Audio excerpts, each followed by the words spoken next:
The crucial period for the development of modern school athletics took place from 1886 to 1906. Throughout the 19th century, games and competitive team sports were played because people enjoyed them. They were implemented in schools because sports fulfilled certain functions in the social training of students, like discipline, responsibility, and leadership. Pre-Title IX. Colleges and universities began forming athletic conferences and associations with the formation of the Southern Intercollegiate Athletic Conference in 1894, the Intercollegiate Big Ten Conference in 1895, and the National Collegiate Athletic Association in 1910. In 1906, Luther Halsey Gulick, a leader of physical training in New York City, introduced and organized public school athletic leagues. Athletics were brought about because people wanted leisure activities and they would help control behavior and prevent crime, specifically in low socioeconomic school districts. In 1920, the women's suffrage movement reinforced the need for female inclusion in sports. However, this was interrupted by the Great Depression in 1930, which redirected society's view of women back to the home. In other words, there was little to no female extracurricular participation. During World War I, school sports flourished because of community involvement. Athletics were used to promote ideals learned in school outside of the classroom. In 1936, 70% of colleges surveyed used intramural sports as a form of sports participation for women because there were no varsity athletics for women. In the 1940s, World War II sparked women's interest in sports again because they began to take over jobs and activities usually performed by men. Towards the end of the 1950s and throughout the 1960s, collegiate women sought greater athletic opportunities. As civil rights pushed forward, feminist movements rose up and women wanted a governing body like the NCAA for their sports. The Title IX era. With female sports growing more popular, schedules of national championships for women's sports were being formed, with gymnastics and track and field in 1969, swimming, badminton, and volleyball in 1970, and basketball in 1972. On June 23, 1972, President Nixon signed Title IX of the Education Amendments Act. Title IX was closely modeled after the Civil Rights Act and prohibited federal grants to schools or programs that discriminate on the basis of gender.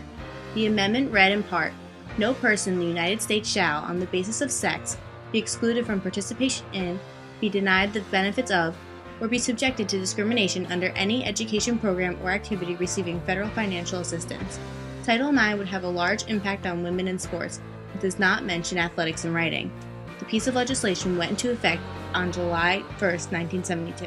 The NCAA released a study later in 1972 that concluded that it would be at least a decade before most colleges would achieve equity in funding for women's sports. In fact, from 1972 to 1975, there was no congressional enforcement or scrutiny of Title IX.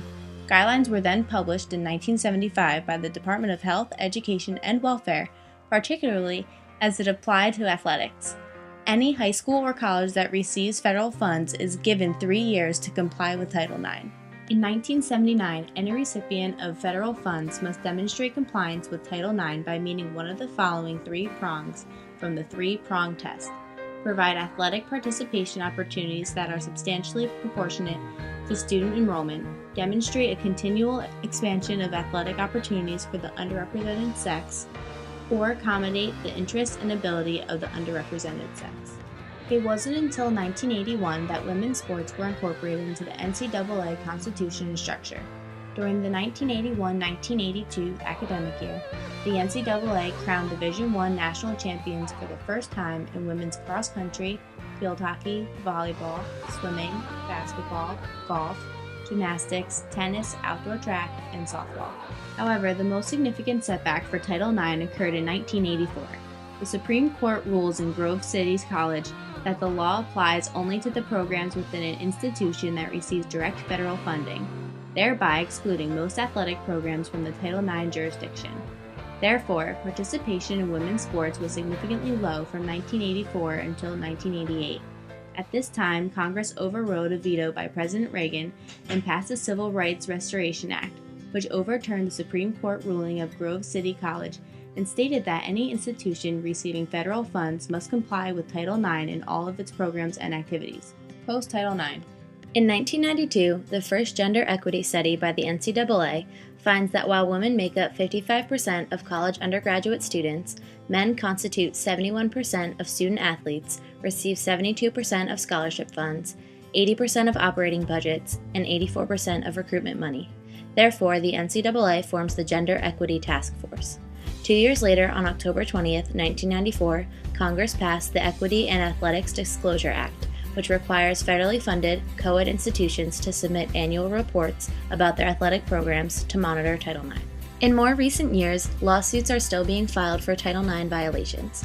A lawsuit was filed by 3 female wrestlers in 2003 against UC Davis because they were cut from the varsity program. On August 3, 2011, the federal court found that the university failed to provide sufficient athletic opportunities for those women. Then, in April 2012, a 13-year-old boy from New York was told that he can no longer participate on the girls' varsity field hockey team, despite the fact that there wasn't a boys' team for him to play on.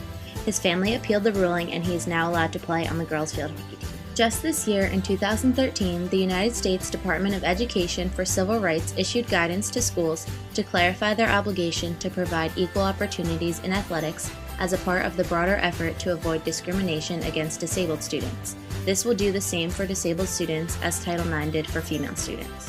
Today, a growing body of research says that there is a link between after-school activities and graduating from high school, going to college, and becoming a responsible citizen. Andrew Snow, a University of Michigan senior and pre-law major, said, "Honestly, the place that best prepared me for college was the hardwood court of men's varsity basketball. That court taught me hard work, sacrifice, teamwork, humility, and leadership. It also taught me how to deal with people in social situations and responsibility off the court, because if you made a bad decision, someone would see it." It's hard to exaggerate the far-reaching effect of Title IX on American society. The year before Title IX was enacted, there were about 310,000 girls and women in America playing high school and college sports.